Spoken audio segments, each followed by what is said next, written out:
Welcome into the lesson. We have a learned teacher, the Unza graduate teacher. Into the lesson, we are looking at a question which is under cells, just to prepare you for the upcoming exam in biology. You must understand this. These are type of question that you don't usually miss most of the time in the exam. So now the question was saying figure 1 shows a generated or generalized animal cell. So you must know a question like this before you go in the exam. So now the first question was saying identify the parts labeled A, B, and C in figure 1. So A, it is the cytoplasm, B, it is the cell membrane, C, it is the nucleus. So we say A, it is the cytoplasm,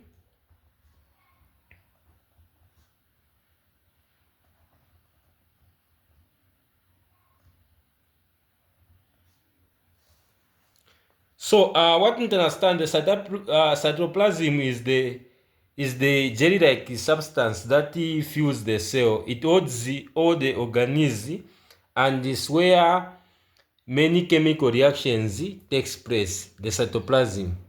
Then B, this outside part, is the cell membrane.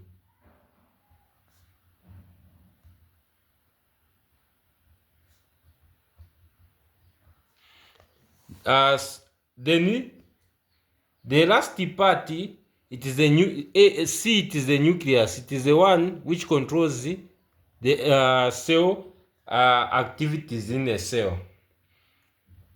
It contains the genetic materials, DNA. So now it was saying name 2 organisms present only in plant cell. So in plant cell, the parts that are only present in plant cell, we can talk about the chloroplast, which contains chlorophyll, which absorbs sunlight for photosynthesis. Then the other thing we can say is it only present in this question, whether these are questions which does not miss whether on animal cell or plant cell. Or the question when they bring an animal cell or plant cell, they always ask about the parts which are present only, or the differences. So now we can talk about also the cell. It is only present in the animal cell. The other thing is that we can say plant cell, they have a large permanent vacuum. So now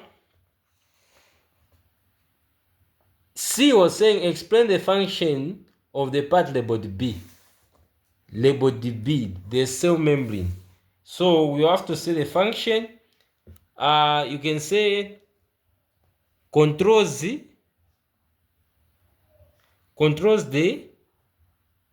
movement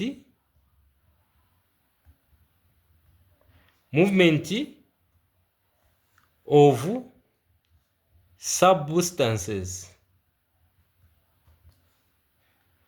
You can say control the movement of substances into, you say into and out of the cell. It's like a border. Then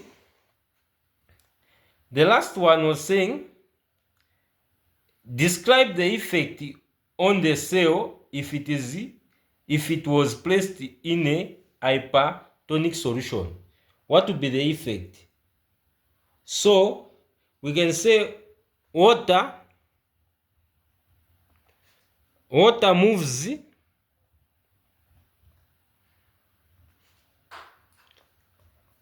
out of the cell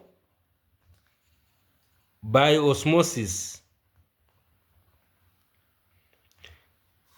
So this will, as a result, it will cause the cell, it will say causing the cell to shrink.